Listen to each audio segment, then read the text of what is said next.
عن الناس للذي ببكة مباركا وهدى للعالمين فيه آيات بينات مقام إبراهيم ومن دخله كان آمنا ولله على الناس حج البيت من استطاع إليه سبيلا ومن كفر فإن الله غني عن العالمين صدق الله العظيم. تمام تر تعریفیں اللہ رب العزت کے لیے جو ہمارا خالق ہے، ہمارا مالک ہے، ہمارا معبود ہے، بلکہ تمام تر تعریفیں اس مالک کی کائنات کے لیے جس نے ہم جیسے گناہ گاروں کی اسباب سے دور کرنے کا حکم دیا. لاکھوں کروڑوں نہیں لا تعداد درود و سلام اس نبی پیغمبر پر، نبی رحمت پر، جن کو اللہ رب العزت نے ہم سب کے لیے رحمت للعالمین بنا کے بھیجا، رؤوف الرحیم بنا کے بھیجا. میری مراد میرے اور آپ کے پیارے نبی حضرت محمد رسول اللہ صلی اللہ علیہ وسلم پر. خدا کی کرام، آپ لوگوں کو یہاں پر جمع کرنے کا ایک مقصد ہے، وہ صرف اللہ کی رضا کے لیے ہے. آپ لوگ یہاں ماشاءاللہ عمرہ کی ادائیگی کے لیے آئے ہیں. یہاں پر آنے کا سب سے بڑا مقصد ہی عمرہ کرنا ہے. تو یہاں پر جب حاجی آتے ہیں نا عمرے کی ادائیگی کے لیے، بعض اوقات کچھ حاجی ماشاءاللہ وہاں سے سیکھ کے آتے ہیں، سمجھ کے آتے ہیں، عمرے کے ارکان جو ہیں وہ جان کے آتے ہیں، اور کچھ ہوتے ہیں جو سمجھ کے آتے ہیں لیکن بھول جاتے ہیں. یہاں پر آنے کا مختصر کر کے میں آپ کو سمجھا دیتا ہوں، باقی انشاءاللہ اس کے اندر بریکی طریقے سے وہ آپ کو ہمارے ساتھ انشاءاللہ سمجھاتے رہیں گے.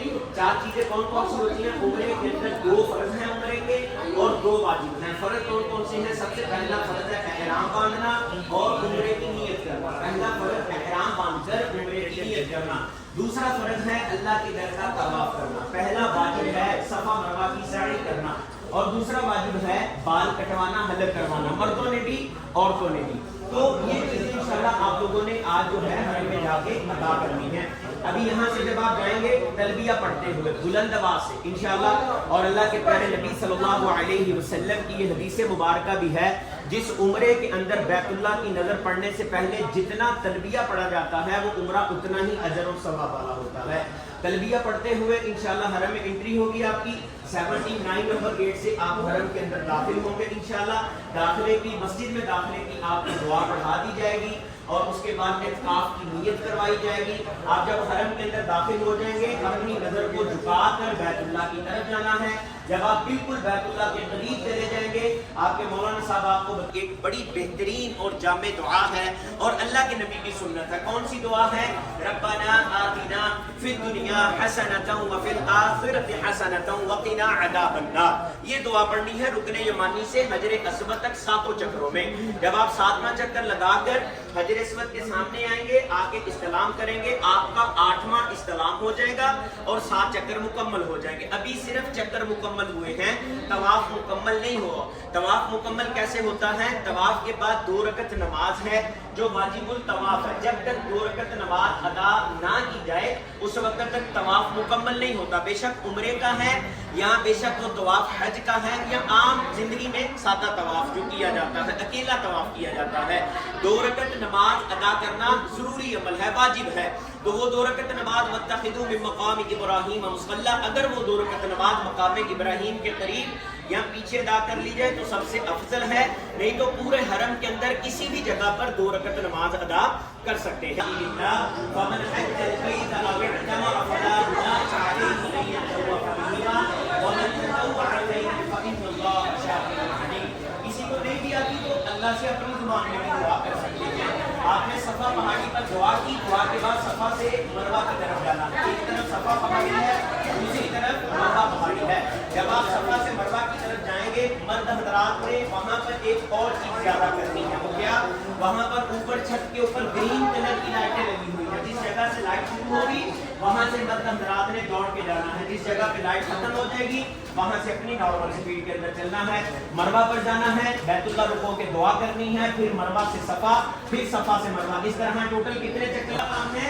حلق کروانا، بال کٹوانا. مرد حضرات کے لیے سب سے افضل عمل اللہ کے پیارے نبی کی سنت ہے وہ ہے استرے کے ساتھ مکمل گنجا کروانا، استرے کے ساتھ مکمل ٹنڈ کروانا.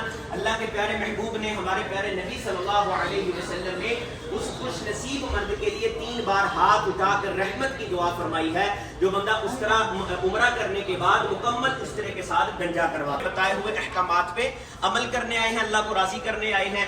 تو مرد حضرات کا یہ طریقہ. عورتوں کا بال کاٹنے کے لیے سب سے پہلے میں آپ کو بتا دوں کہ جب آپ صفا مروہ کمپلیٹ کریں گے نا، وہاں پر کچھ بچے کچھ خواتین جو ہے نا کینچی لے کر کھڑی ہوتی ہیں، تو ہماری مائیں بہنیں اکثر وہیں پر بال اوپن کر کے وہیں پہ کٹوانا شروع کر دیتی ہیں.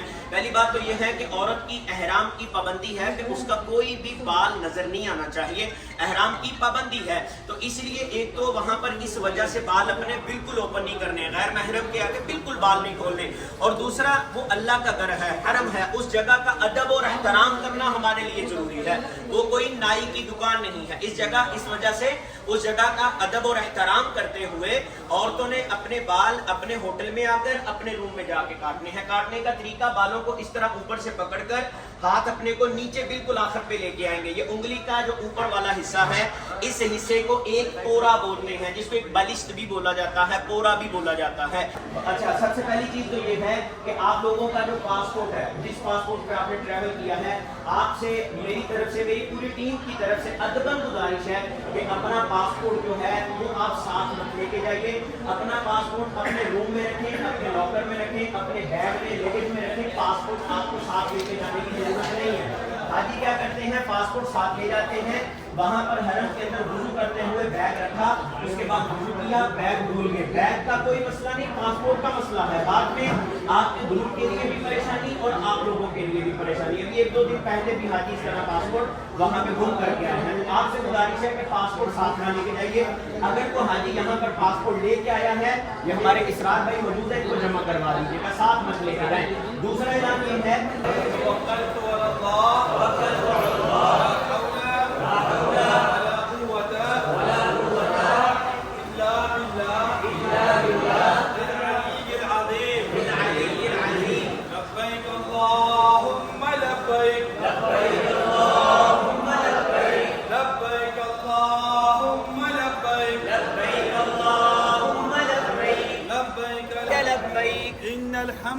إن الحمد والنعمة لك والملك لا شريك لك لبيك اللهم لبيك لبيك لا شريك لك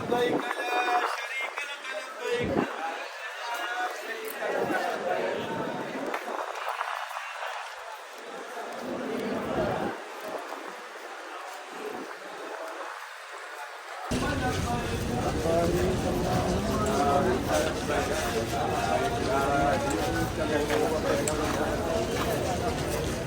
ਭਾਈਆਂ ਗੱਲ ਸੁਣ ਲਾ ਉਮਰਾ ਖਾਨ ਥੱਲੇ ਕਰਾ ਅਖਬਾਰ ਥੱਲੇ ਕਰਾਣਾ